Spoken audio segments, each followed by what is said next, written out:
Hi, ladies and gentlemen. I'm John Monsul, the creator, the host, and the producer of this program, which is called Communicating Today. We've been on Channel 10 for a long, long time, well over 20 years, well past 600 programs. And for those of you who watch us on a regular basis, and we hope there are legions of you who do that, we come on 3 times every week, every Wednesday evening in prime time at 8:30 p.m. here on Channel 10, every Friday morning for you early birds when you're driving to work. And you may not be able to see our show, but that's at 6:30 on Friday mornings and every Sunday afternoon at 3:30. So 3 times every week for one of the longest running shows right here on Channel 10. Before we get into the main part of our program, I just want to acknowledge an old friend of mine that I met at a local Safeway supermarket in Great Falls, Virginia, where I live, a fellow by the name of Colonel Pete Hillgartner.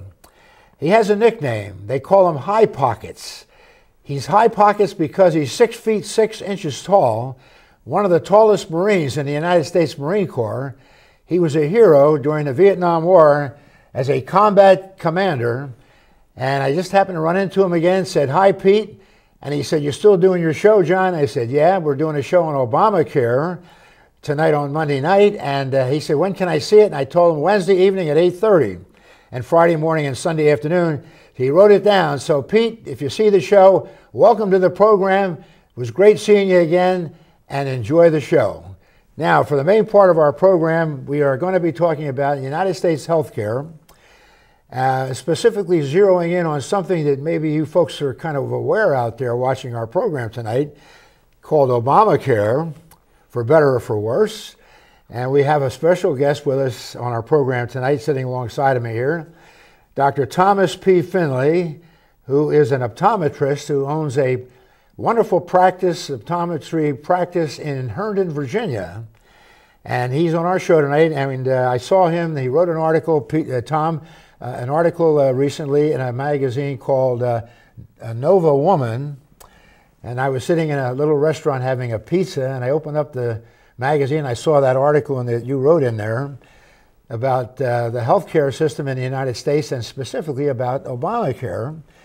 And you said a lot of things in there that I really liked and I enjoyed reading, and I have to congratulate you on that article. That's when I contacted you and I said, "Tom, would you like to be on our TV show and we can talk about what you wrote about in that article on Obamacare?" One thing you said, Tom, was that the healthcare system in the United States is probably the best in the world. Of any other country in the world, it's the very best. But when it comes to Obamacare, we're not so sure. There's a lot of problems out there with this thing called Obamacare. And first of all, let me welcome you to the show. Thanks so much for being on our program. Nice to have you as our guest. Thank you for having me. Communicating Today. And I guess the best thing we ought to do before we get into the meat of the program, Tom, is, may I call you Tom? Certainly, certainly. I'm John, you're Tom, is talk a little bit about your background. Are you one of those rare people, Tom, who were born and raised in the Washington, D.C. area and you call you a Washingtonian? Or are you about the 95% who come from somewhere else around the country? Which category? I am in the 95%, originally from northeastern Pennsylvania, the Wilkes-Barre area, right. And went to undergrad school, St. Francis University in Pennsylvania. Following that, then I went to Philadelphia, Pennsylvania College of Optometry, received my doctorate of optometry degree there, and following graduation, went into the United States Air Force. I was stationed here at Andrews Air Force Base, working in the hospital at Malcolm Grove Medical Center, and enjoyed it so much that I stayed on for a few more tours, went over to Ramstein Air Base, Germany, and back to Bolling Air Base in D.C., and got out about 1988, worked in a couple places for a year, and bought my practice in 1989, and have been living and working in Herndon ever since. So you are from outside, from Pennsylvania, which is my home state. I'm from Philadelphia.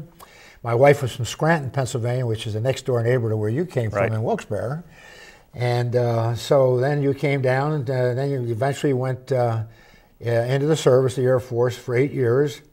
You started your practice about 25 years ago, and in fact, I think when you and I were talking before the show, you're about in the process of celebrating your 25th anniversary in Herndon. That's correct. Congratulations. Well, thank you. And I assume that you have some kind of a staff of folks that work with you in your organization? Correct. We've got, I work with 2 other doctors. We have 2 doctors working every day, Monday through Saturday. We're off on Sundays, and I just have a terrific staff. They do a great job with our patients. They love our patients. They make me look good, believe it or not. And so I've been very fortunate, very lucky over the last 25 years. Yeah, now there's this new technology. It's not exactly new. It's been out for a pretty long time now. LASIK, laser technology.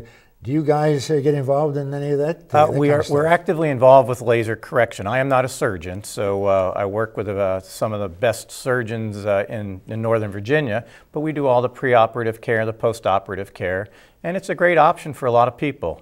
You wouldn't want to do it until you're into your 20s when your vision's stable, but I'm a firm believer in it. Had it done on my eyes about 15 years ago, and it's just a great option for people who have had to wear eyeglasses or contacts their entire life. Huh.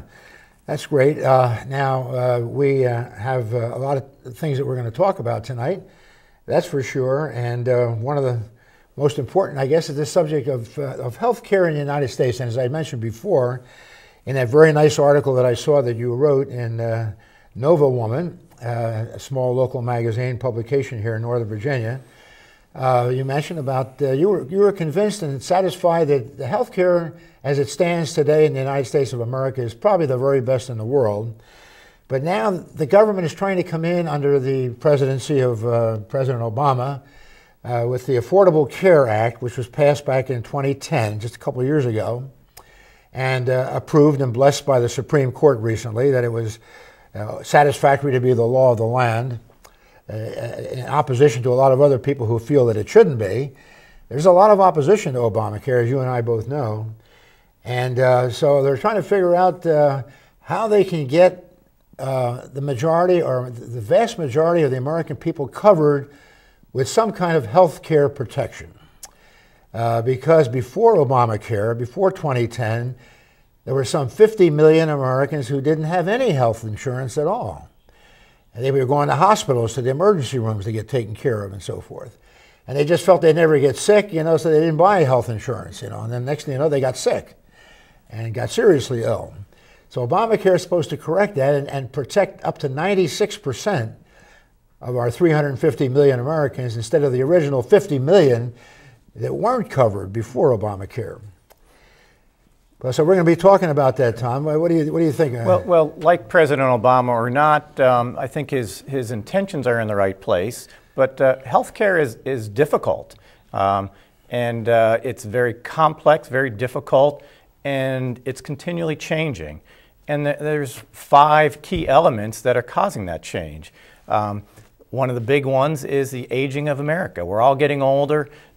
Every day, 10,000 baby boomers turn 65 and become eligible for Medicare, and we're living longer.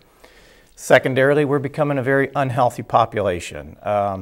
Obesity is approaching 25% in many states. And when I say obese, I'm talking about adult obesity, not the 10 or 15 pounds we all want to lose, but seriously overweight people. And with that overweight, we have a significant increase in diabetes, which is a very difficult and expensive condition to be managing and treating. And in our current health care, we don't have a lot of incentives to take care of ourselves. Employer costs have been going crazy for employee health insurance premiums, and it's expected that they're going to skyrocket with the Affordable Care Act. We've got a lot of changes in the system. We have hospitals that are becoming health insurers, and we have health insurance companies that are buying hospitals. So the dynamic is changing a lot, and in my opinion, it kind of opens the door for some potential conflicts of interest. And then you have the consolidation of the independent practitioners. The private doctor is going away. Not even 10 years ago, 2/3 of all doctors were independent. Today, only about 1/3 of doctors are independent. So it's getting increasingly harder, and people just don't want to do it anymore. We need help. So the independent practitioner is starting to go away. So you have a lot of moving pieces, a very complex system. You've got some big players in the game that have their own special interests and agendas, which may not have a lot to do with health care. And it's just very complicated, but with the Affordable Care Act or Obama, like it or not, the train has left the station. It's not slowing down, it's not stopping, and nobody really knows what track it's on right now. And you know, you're so right, Tom, because this is not just in Obama's lap that this has come up, trying to get a handle on American health care in the United States of America for the 315 million citizens that we now have living here.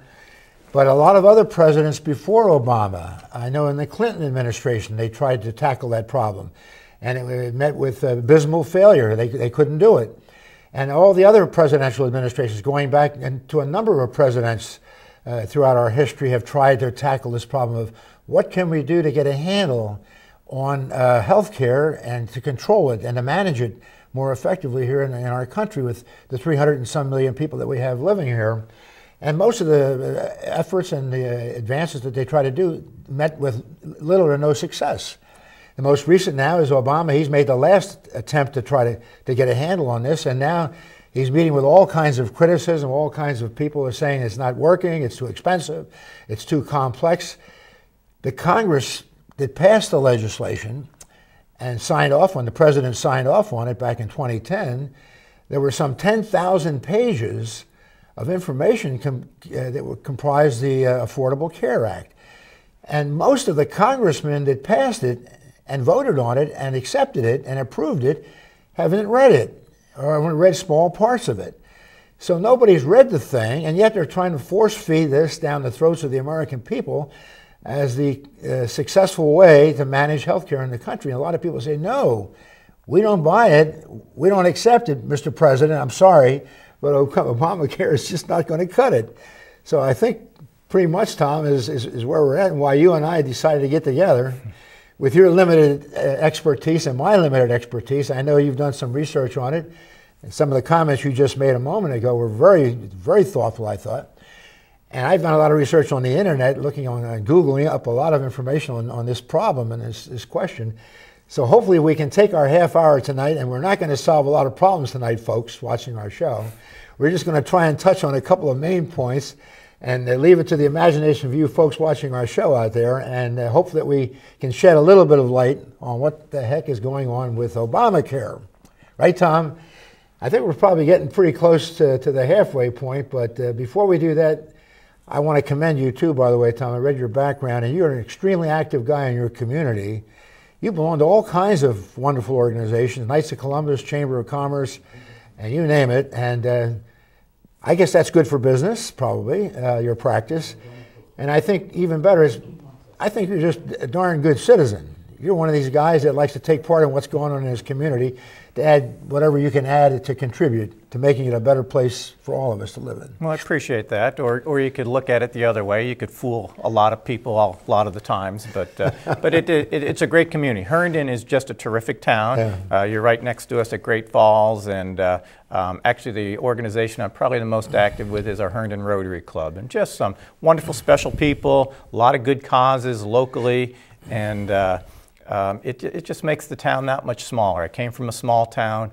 Herndon, being a big suburb of Washington, D.C., has that small town atmosphere, and it just makes everything that much more special and likable. And you've been given a lot of awards. We're not going to have time to go into all the recognition and awards that you've gotten because of your participation in your community. But suffice it to say, ladies and gentlemen, we have a terrific guest on our program today. Dr. Thomas P. Finley, optometrist, and I've just hit the halfway point, Tom. He's allowed me to call him Tom. I'm John. So we're going to go back to the camera, Tom, for a few seconds, reintroduce the program for you folks who may have tuned a little bit late, and we hope there aren't legions of you who did that. I'm John Monsul, the host and the producer of this program called Communicating Today. We've been on Channel 10 for a very long time, over 20 years, well past 600 programs. We come on 3 times every week. Wednesday evening in prime time at 8:30, Friday morning for you early birds at 6:30 a.m. when you're driving your car, and you should be paying attention to your driving and not watching my program anyway. And Sunday afternoon at 3:30, and we're talking about health care in the United States of America today, which is probably the best health care system in the world today, but it needs a lot of problems, it has a lot of problems that need to be unscrambled and straightened out, and we have this thing called Obamacare, which is supposed to solve all of our healthcare problems, but it's having a lot of problems, a lot of pros, and a lot of cons. A lot of people against it, and a lot of people for it. And that's what Dr. Finley and I are talking about on our show today. So Tom, we're back to the program, and you know, I was talking to you about the program. You know, back in 1935, they had this thing called Social Security, President Roosevelt. And nobody liked it. They thought it was terrible, all kinds of controversy. Today, Tom, we can't live without Social Security. Millions of Americans depend on it. In the mid-60s, President Johnson came out during his term, Medicare. And people say, oh, it's too controversial, oh, it's too involved, it'll never work, you know, people will never buy it. Today we can't live without Medicare. Millions of Americans depend on Medicare for their health. And now we're talking about Obamacare, the Affordable Care Act, the legal name of it. And now people are saying the same thing they said back in the 30s and the 60s. It's not going to work, it's not going to fly. What do you think? What would be your observation of being something like that? Well, my big concern is how are we going to pay for it all? Yeah. And we've got a major issue with Medicare right now. And for Medicare, you know, we took money, the government took money from people's paychecks every pay. So people paid into it with the promise that there's going to be Medicare for them. But Medicare is in big trouble right now. By 2030, there's going to be 75 million people on the Medicare payrolls. With those people, there's only going to be 2.2 workers for every Medicare enrollee. Back in '75, there was over 4.5 or 4.1 workers. So we don't have the revenue coming in to take care of the Medicare people. 10% of patients account for 70% of all Medicare spending, and 50% of Medicare spending occurs within the last 2 months of a person's life. We've got a lot of issues where physicians are dropping out of Medicare for many reasons. We've got the flip-flop that was just in the Post a few weeks ago where some of the ACO Medicare Advantage plans are dropping physicians.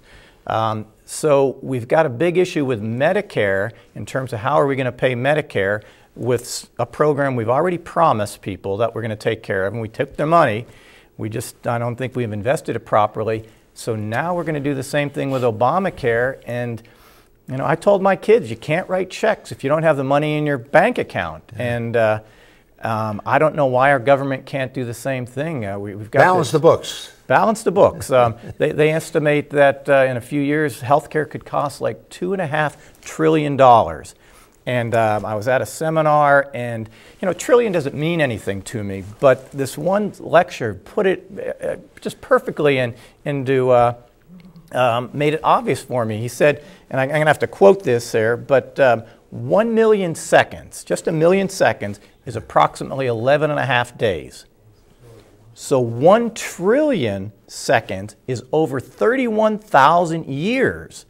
So when we're talking, what, a 17 million debt already, and 2.5 million or 2.5 trillion in health care, I don't think it's going to affect you and I, but our kids and our grandkids. We've got major issues in this country with who's paying the bill for all this. And I don't disagree with it. I think it's a noble cause. We want health care for all of our citizens, but we have to be responsible with the money that we're paying the government.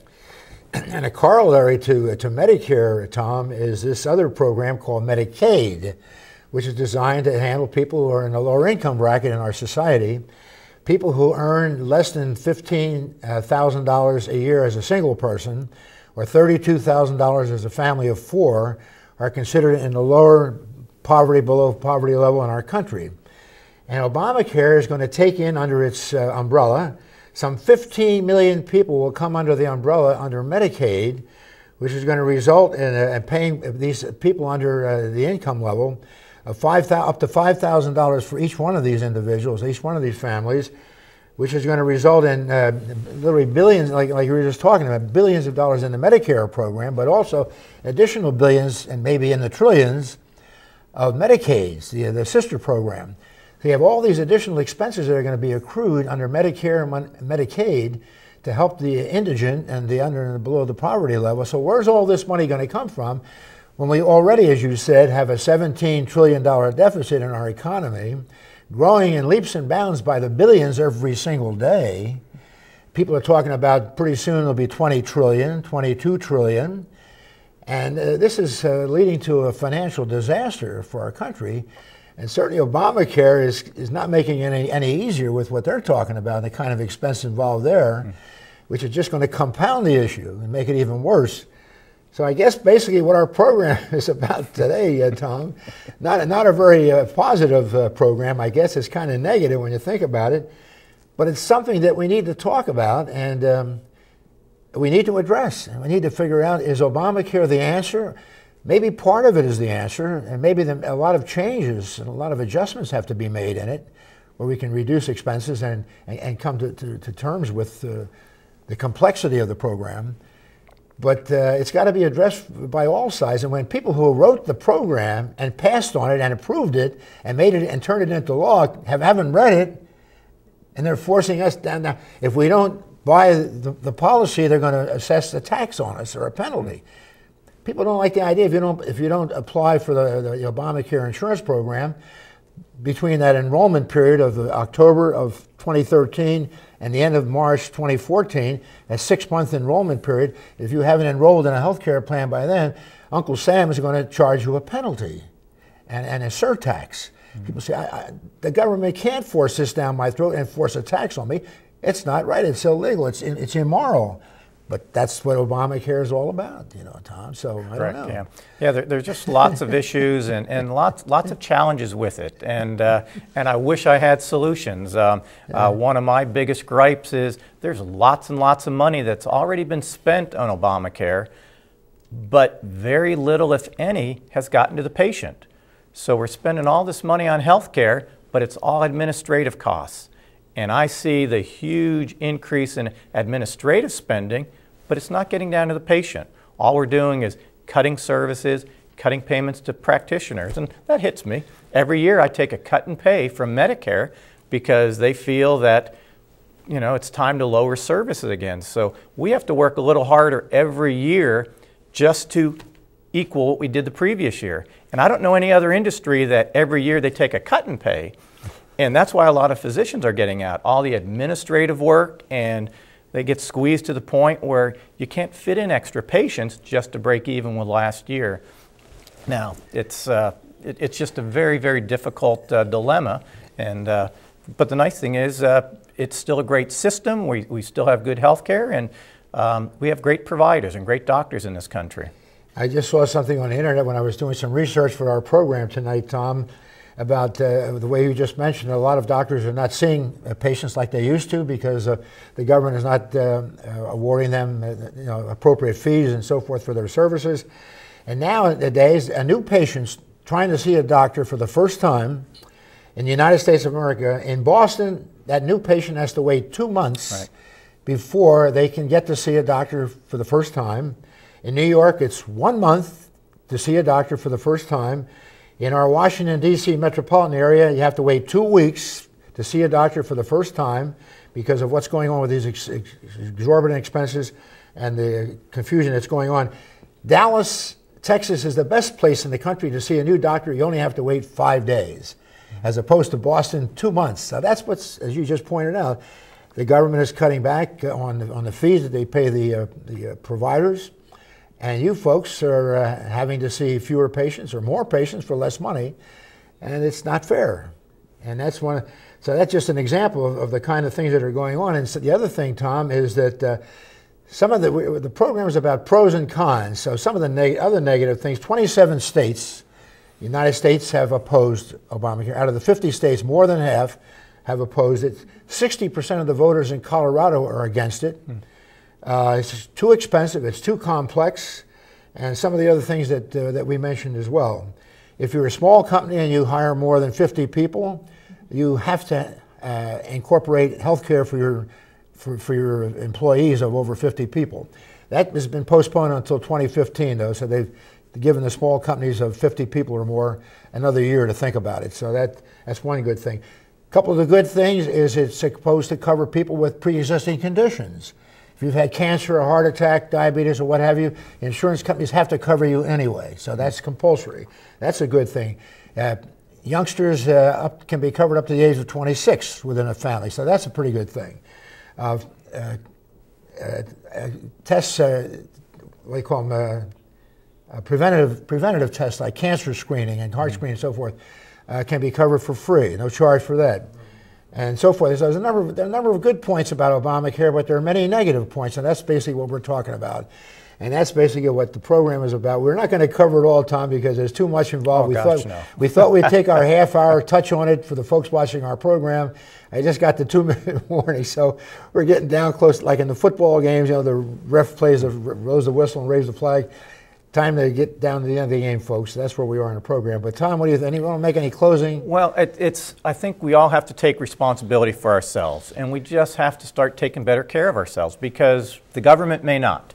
And we have to start eating better. And I have to take my own medicine because I'm terrible at it myself. But we have to eat better, exercise regularly, stay away from smoking. That's proven over and over again that it's bad. You know, go for the well-visit appointments. And when the doctor prescribes medication, take the medication and follow the instructions. But bottom line, invest in yourself. You're your best asset. Take care of it. Do the best you can. And hope you stay healthy. Wash your hands a lot. Get a flu shot. Take care of number one, right, Tom? You and I take care of ourselves and our families, and recommend the same to all of our patients in your practice here. That's for sure. And hope for Tom, the best. I got to start closing the show. Thank you so much for coming on the program on Communicating Today. You've been a terrific guest. Thank you. Extremely knowledgeable and well prepared. I really appreciate it. Ladies and gentlemen, our guest has been Dr. Thomas P. Finley, optometrist in Herndon, Virginia. We've been putting his website up frequently at the bottom of your screen. If you want to get more information about the wonderful care that he provides his patients for 25 long years in Herndon, look at his website and he can provide that for you. We got to sign off by now. We thank you all for watching our program. We always go out by saying our cliche, keep on communicating for success, and we will see you all next week. And we'll have another wonderful show like Dr. Tom Finley, the optometrist from Herndon, Virginia, our special guest for tonight's show. Bye-bye, folks. See you all next week.